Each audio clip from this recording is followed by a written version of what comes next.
오늘 욥기서 1장 1절부터 12절까지 말씀 같이 보았습니다. 욥기서 1장 1절부터 12절까지 말씀. 욥 그러면 여러분이 어떤 생각이 들어와요? 욥 그러면 욥하면 고난받은 사람 이렇게 대표적으로 생각할 수 있잖아요. 욥하면 고난받은 사람. 그래서 이 욥은 고난받은 사람의 대표이기 때문에 예수님에 대한 이야기 그리고 우리에 대한 이야기를 같이 동시에 이야기해주는 내용이에요. 욥기서는. 그래서 욥이라고 하는 원래 욥이라는 그 원래 단어가 사람을 이름을 아기 태어났을 때 이름을 그렇게 짓는 사람들이 어디 있겠어요.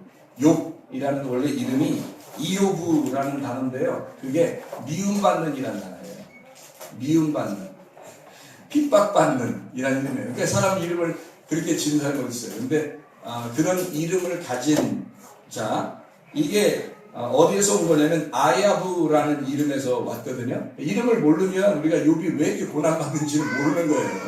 그래서 이 아야브라는 이름에서 왔는데 이게 미워하다, 적대하다, 적이 되다 이렇게 이런 단어에서 온 이름입니다.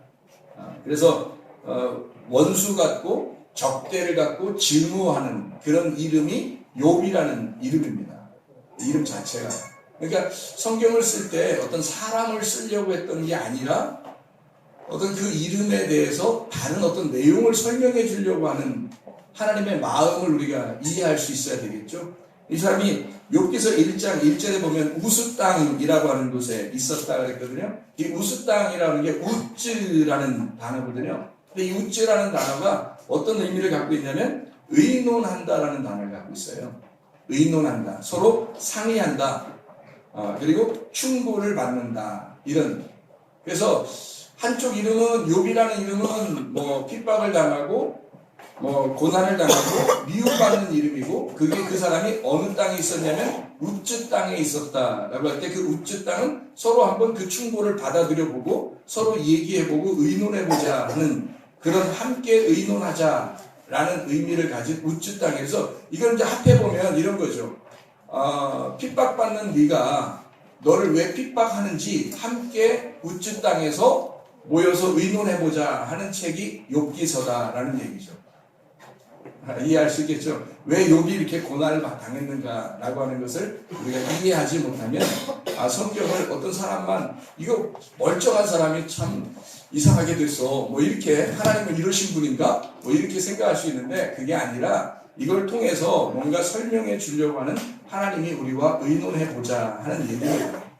이 욥을 통해서 그런 내용이거든요. 우리가 주보에 잘 욥기서를 설명해 놓은 게 있어요. 한번 주보를 한번 같이 보겠습니다. 이건 어차피 읽어야 되겠어요. 왜냐하면 이것을 주보를 통해서 여러분 주보 어떤 사람 안 읽는 사람도 있고 그래서 이번 시간에 한번 같이 읽어봐요. 한번 같이 읽어보겠습니다. 거기 주간 칼럼 거기 저 욥기서 읽습니다. 욥기서 1장은 42장과 함께 보아야 합니다. 욥기서 1장부터 41장까지 같이 한번 읽어봐요.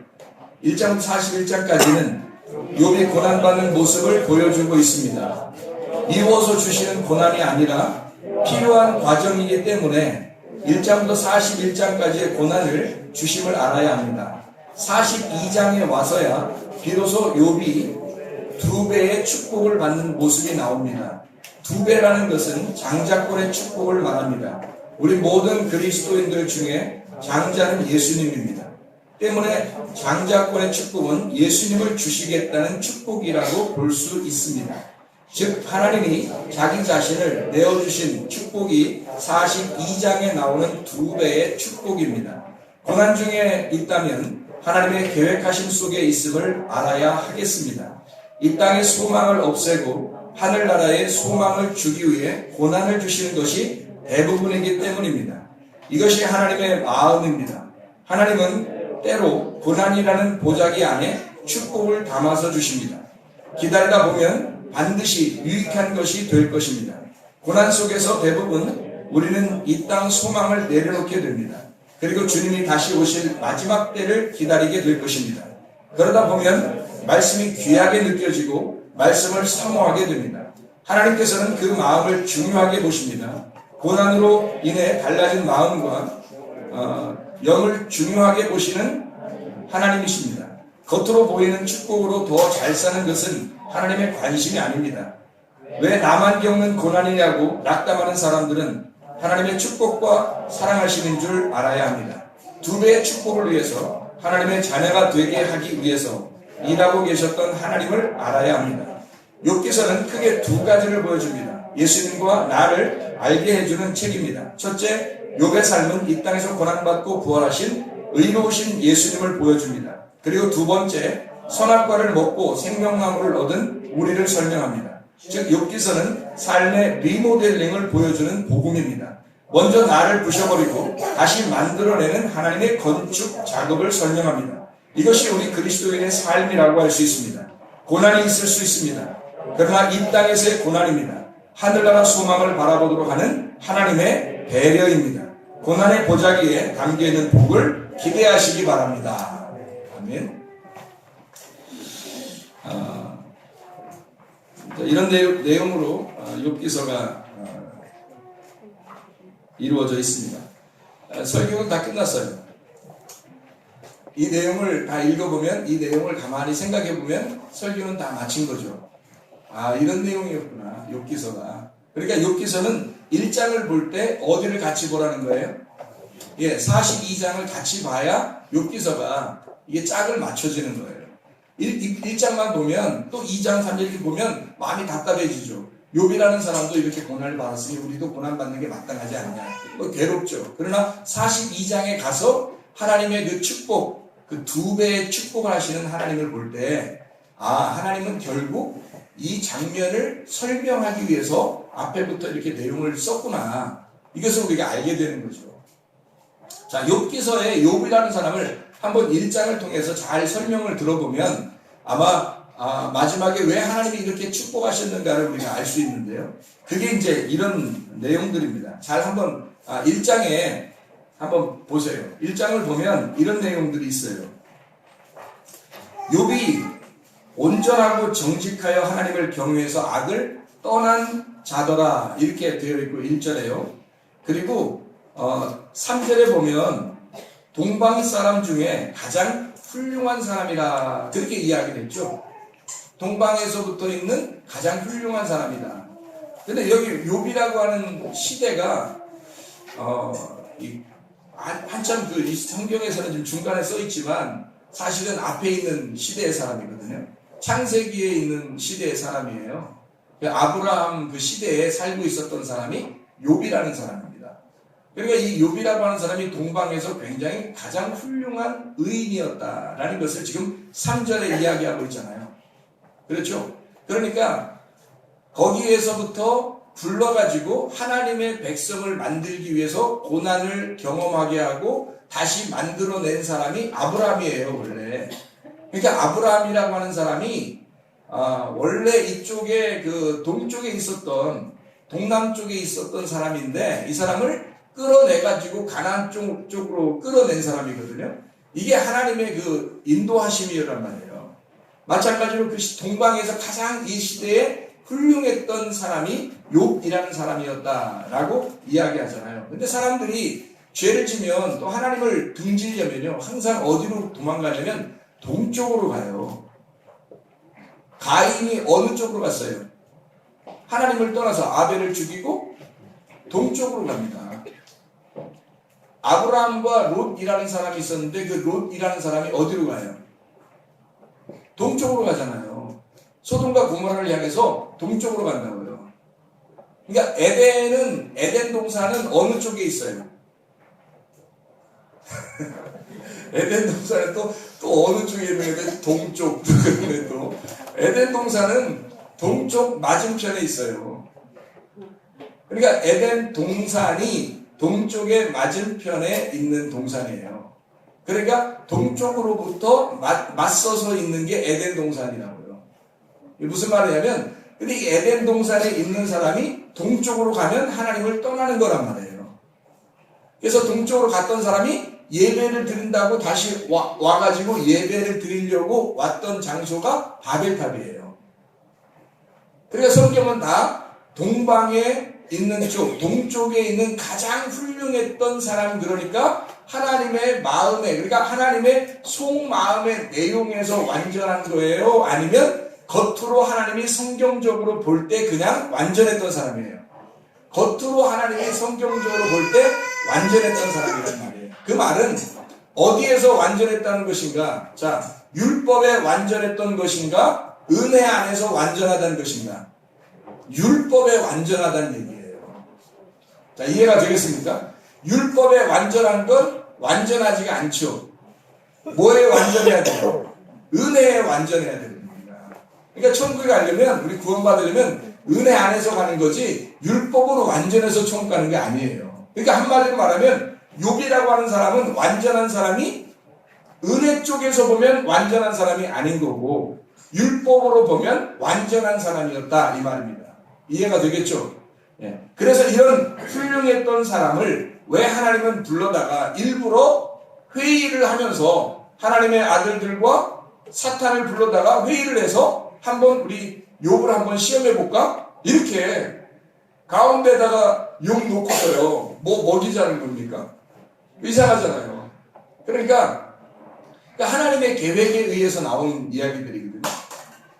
가만히 있는 욥을 갖다가 일부러 사탄도 와, 하나님의 아들들도 와, 욥 한번 가운데 놓고서 한번 욥을 갖다가 한번 욥보이자, 뭐 이렇게 얘기를 하는 중이에요. 그게 1장의 내용입니다. 이해가 되시죠?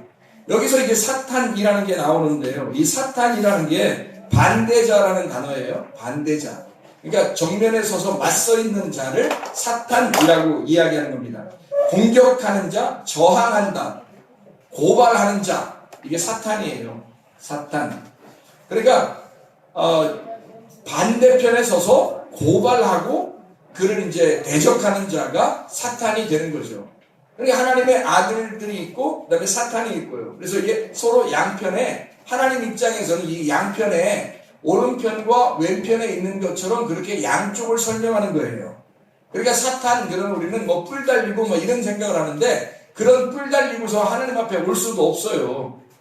그렇잖아요. 하나님 앞에 오는데 무슨 뿔 달리고 뭐 이런 겁니까? 사탄이라는 말은 반대편에 있는, 다시 말하면 오른편에서 볼 때는 왼편이 반대편이잖아요. 이해가 되겠습니까? 자, 하늘에서 볼 때는 땅이 어떻게 해요? 반대편이죠. 그러니까 너희가 땅에 있으면 안 되고 하늘로 올라가야 된다는 말을 하는 거고, 왼편에 있으면 안 되고 오른편에 가야 된다, 그런 말이거든요. 자, 그러니까 이게 서로 반대편에 있는 걸 사탄이라고 그렇게 이야기하는 거죠. 한쪽 편을 하나님의 편이다 이렇게 얘기하면 둘 다 필요한 거죠. 하나님 입장에서는 양쪽 다. 그래서 두 팔을 준 거예요. 우리한테 두 다리를 준 거고 두 팔을 준 거예요. 하나님의 활동력입니다.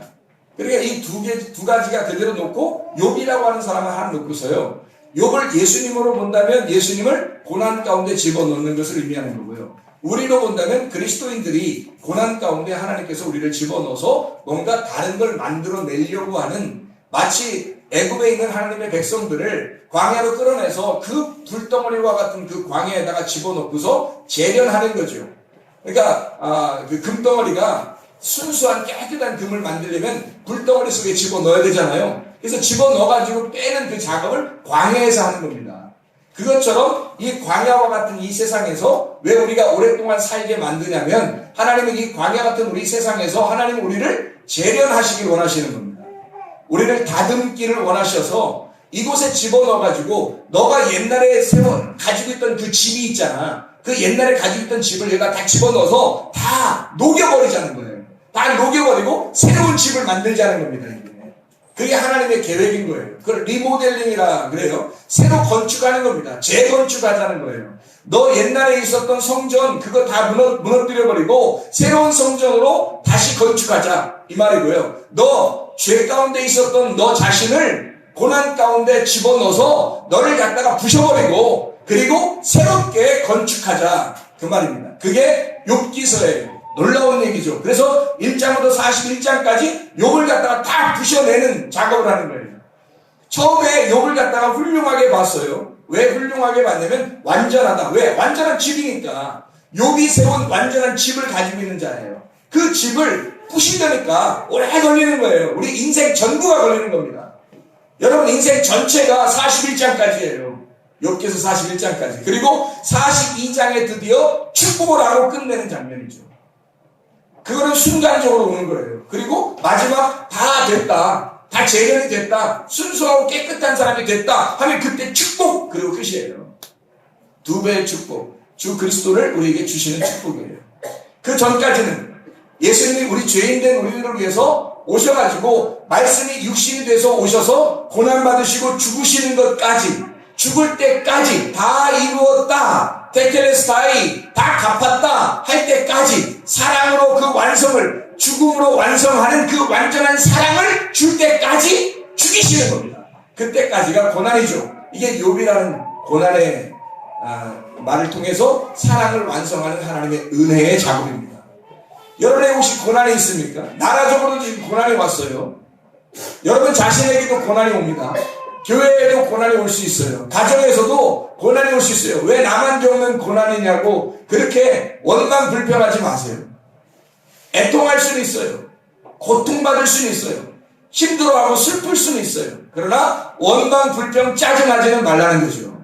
원망 불평 짜증은 다른 사람에게 하는 거고요. 다른 사람이 나는 괜찮은데 다른 사람 때문에 내가 이렇게 됐다 해서 다른 사람에게 원망을 돌리는 거예요. 그걸 원망이라고 해요. 원망 불평 짜증하는 거죠. 그러나 내가 슬프고 고통받고 애통하는 것은 내가 잘못했구나, 나의 문제다, 나 때문에 그렇다, 내가 이렇게 슬프다, 내가 애통하고 있다, 내가 괴롭다, 이거는 필요하단 말이에요. 그걸 통해서 하나님은 회개를 이루는 거니까요. 우리 자신들을 재건축하려면 그런 과정이 반드시 필요하다는 거예요. 그래서 저도 고난을 당해보니까 고난이라고 하는 그 기간 동안 나는 정말 내 인생을 이루려고 내가 세상 태어났나? 어디서 많이 듣던 얘기인데, 내가 이루려고 목사했나? 내가 이루려고 살았나? 라고 생각이 들 만큼 괴롭더라고요. 막 죽을 지경에, 너무 죽을 지경이라 진짜 딱 죽었으면 좋겠더라고요, 내가. 그런데 죽으려고 했는데 안 죽이시는 거예요, 하나님이요. 나는 그때 병 나서 죽는다고 하나님이 그래서 나는 진짜 죽는 걸 기대했어요, 솔직히.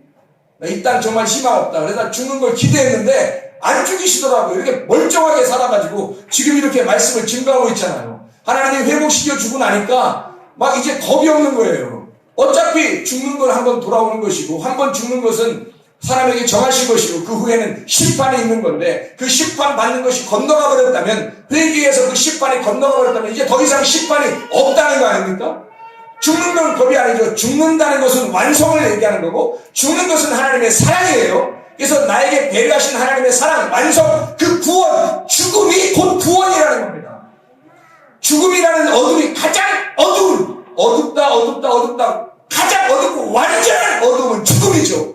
그 죽음이라는 완전한 어둠 속에서 빛을 주시는 게 광복이라는 겁니다. 빛을 다시 주시는 거.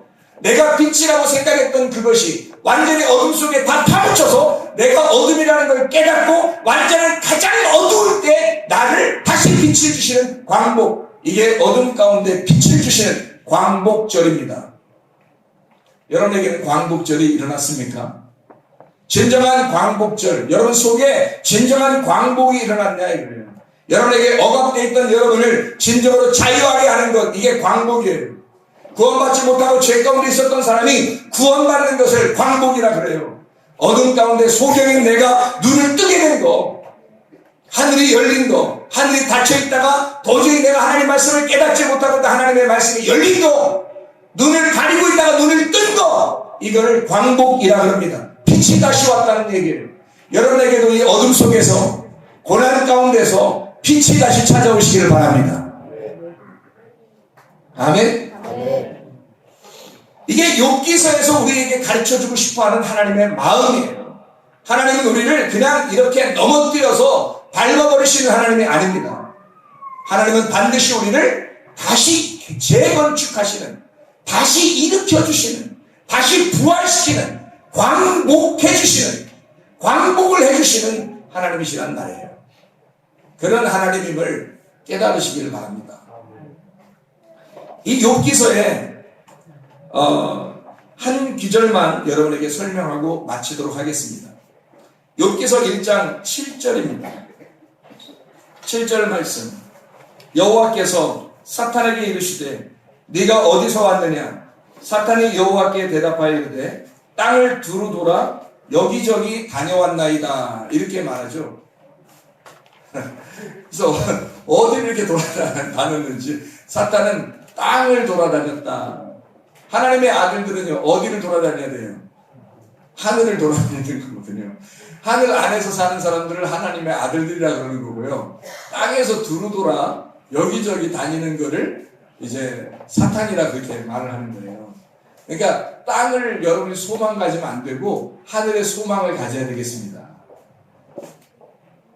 여기 두루 돌아 다녀왔다라는 말이 이게 슈트 하라크라는 단어예요. 이 슈트 하라크라는 말을 일부러 뭐 폼 잡으려고 히브리어 쓴 거 아니라 여러분에게 이 말이 어떤 뜻인지를 설명해 줘야 돼서 그래서 여러분에게 말한 겁니다. 두루 다녀왔다라는 말은요, 두루두루 돌아라는 말은 여행했다는 말이에요. 통과했다, 뭔가 통과해 나갔다는 거예요. 슈트라는 말인데요, 이게.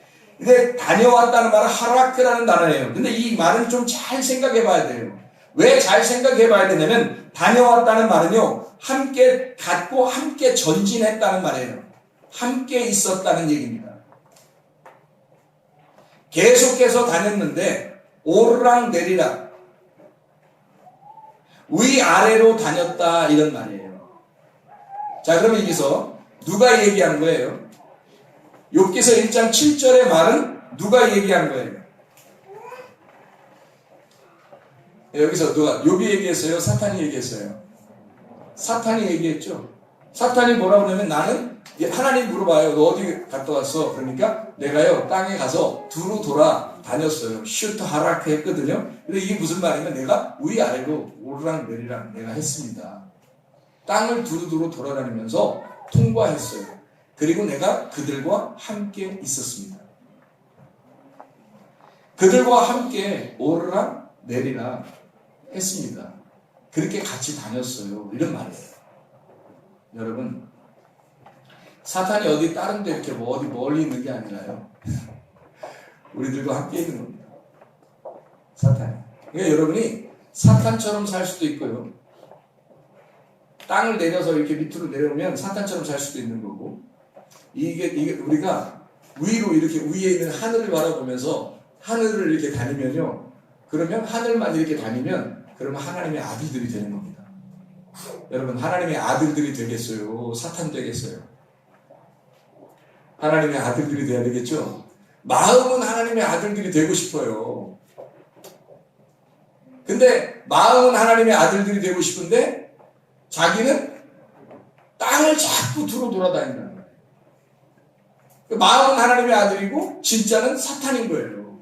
자꾸 그런 생활을 하는 거예요, 사람들이.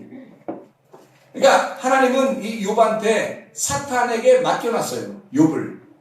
왜요? 이런 거예요.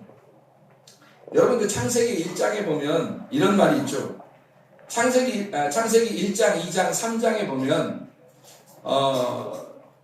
아담과 하와가 선악과를 먹고 뭐 어떻게 된 거를 갖다 발견했어요. 자기들이 옷을 벗은 거를 발견했어요. 그러면 옷을 원래 입었었는데 선악과 먹으면서 벗었나요? 더워서? 음식이 좀 따뜻하니까? 그게 아니고 벗어 있었던 거를 몰랐는데 먹어보니까 벗은 걸 아는 거라는 거죠. 그러면 벗은 게 입은 거고 입은 게 벗은 거였다는 것은 먹기 전에, 그죠? 먹기 전했는데 먹으니까 딱 벗은 게 뭔지 입은 게 뭔지를 알게 된 거예요. 그러니까 벗은 게 뭔지 입은 게 뭔지 이 두 개를 딱 알게 된 거예요. 그러니까 선과 악을 알게 된 거란 말이에요. 둘 다. 두 개. 입은 거가 뭐 선한 거고 벗은 게 악한 거구나라는 걸 두 개를 딱 나누어서 알게 된 거예요. 먹고 나니까. 먹기 전에는 벗은 게 입은 거고 입은 게 벗은 거예요. 그래서 구별이 없었어요. 그런데 선악과를 먹고 나니까 벗은 거는 악한 거고 입은 거는 선한 거구나 라는 걸 깨달았어요. 선악과 먹으니까. 이해가 되시죠? 그러니까 하나님이 원래는 벗겨놨었어요? 입혀놨었어요? 벗겨놨었던 거죠. 자, 다시 한번 묻습니다. 하나님이 우리를 만드실 때 처음에는 벗겨놨었어요? 입혀놨었어요? 입혀놨었죠.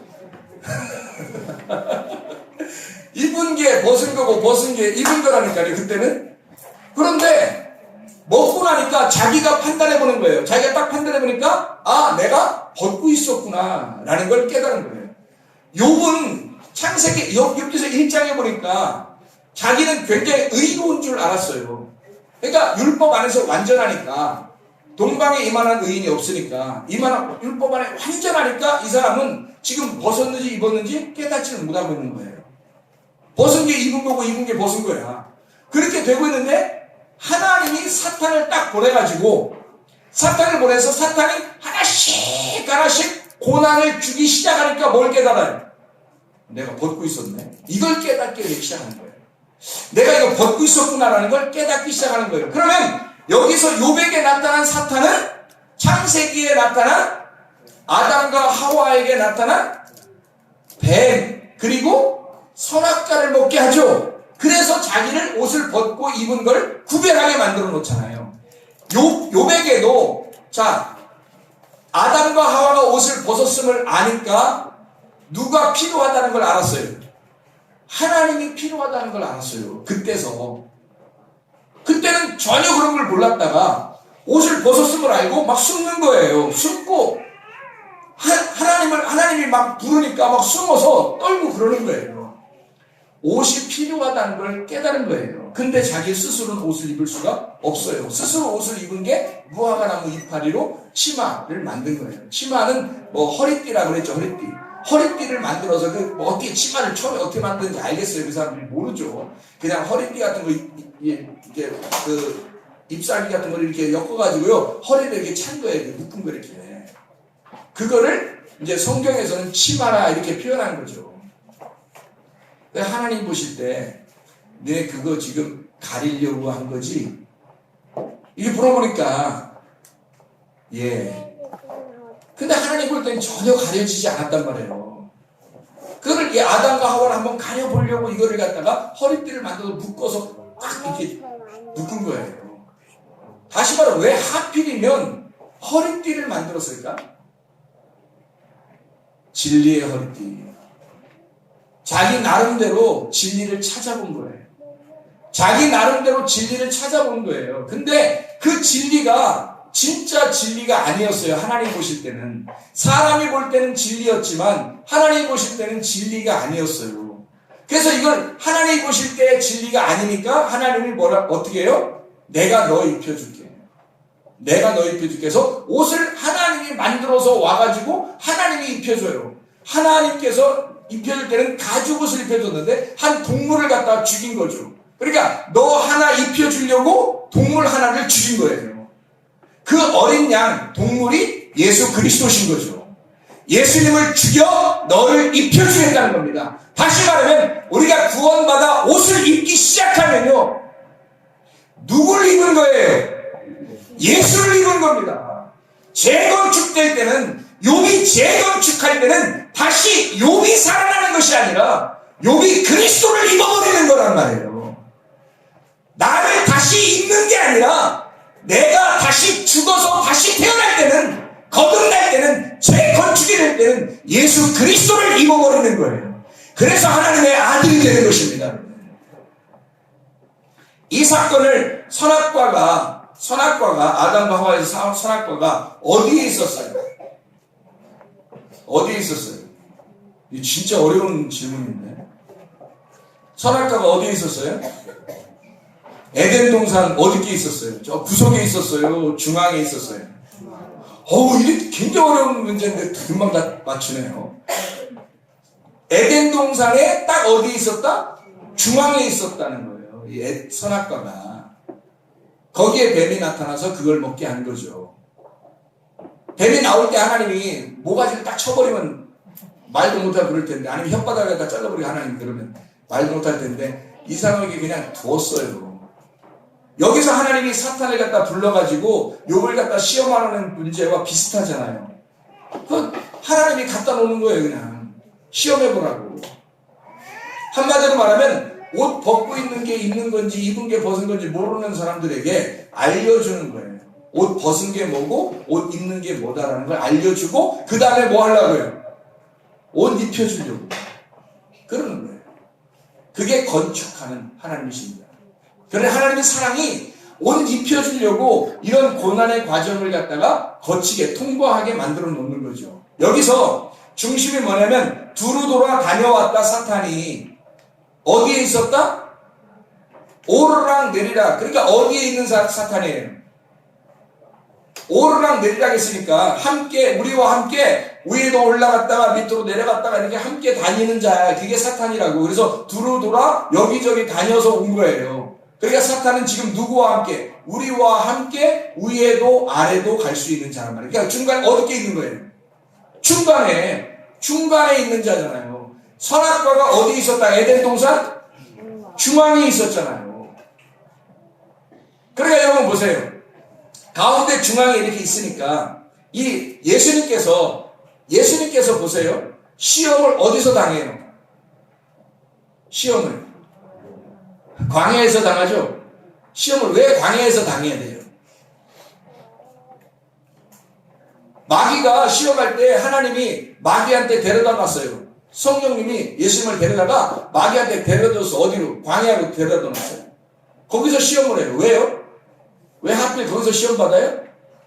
예, 동산 중앙이니까 거기가 동산 중앙이니까 거기에서 시험 받도록 거기다가 데려다 놓는 거란 말이에요. 이해할 수 있겠습니까? 그래서 거기다 데려다 놓고 동산 중앙에서 시험 받아서 실패한 자가 누구예요? 처음에 창세기에서 실패한 자가 누구냐고. 거기서 동산 중앙에서 실패하고 선악과 먹은 자가 누구예요? 나지 뭐 나. 우리들이지 뭐. 우리들이 선악과 먹고 실패했단 말이에요. 그 동산 중앙에서 실패한 것을 예수님께서 마태복음 4장 누가복음 4장에 오셔서 동산 중앙에 와. 그 중앙이 어디라고요? 광야라고요. 그 광야에 와서 거기서 시험을 받고 예수님은 승리하신다 이 말입니다. 아멘? 그 광야는 어디에 있는 중앙이에요? 잘 성막을 이렇게 보면 뜰, 성소, 지성소. 자, 애국 탈출시켜서 어디로? 광야에 놓고 광야에서 어디로? 지성소로 가는 거예요. 그러니 이 광야는 지금 동산 중앙에 있는 거죠. 성막의 중앙에 있는 거죠. 우리들 마음 안에 있는 거죠. 이게 지금 중간에 여기에서 시험하는 거고 욥도 여기서 시험하는 거예요. 욥은 그래서 사탄이 여기에 있어 위에도 아래에도 간다는 얘기야. 요거를 이렇게 해봐요. 지성소, 성소, 뜰, 가나안 땅, 광야, 그 다음에 애굽에서 출발해가지고 광야로 올라가고 광야에서 가나안 땅으로 가죠. 그럼 여기서 가운데 광야라는 이 선악과 먹는 에덴 동산 이 중앙에서 우리는 실패하고 예수님은 성공하시는 그 중앙에서 욥이 시험을 당하는데 사탄은 여기에서 오르락 내리락 하나님은 이끌어서 지성소에 끌어들이고야만 하는 하나님. 시험을 이기셔서 나와 함께 시험을 이기자. 그리고 시험 이긴 나와 함께 하나님의 아들이 되자. 그리고 하늘나라에 살자. 이게 하나님의 마음이거든요. 여러분 욥의 고난은 저주가 아니라 축복이었습니다. 그 축복을 통해서 하나님은 우리를 사랑하신다는 마음을 알려주시고자 하는 것입니다. 여러분에게도 이런 고난의 축복이 여러분 가정에 늘 있으시기를 바랍니다. 하나님께서 우리가 나 뭐 잘됐어 이런 것만이 아니라 하나님이 우리에게 고난을 주시고 있구나. 나를 하나님이 재건축하시려고 하는 것이구나. 하나님이 나를 깎아내시는구나. 나를 불덩어리에 집어넣는구나. 애굽에 있는 나를 여전히 애굽을 그리워하는 나에게 광야에서 푹 썩어버리도록 거기서 완전히 불타버리도록 그렇게 나를 광야에 집어넣는 거구나. 어디로 이끈다고? 요단강을 건너 지성소에 올라가게 하려고 가나안 땅에 들어가게 하려는 하나님의 사랑의 배려죠. 얼마나 감사합니까? 우리 찬양하겠습니다.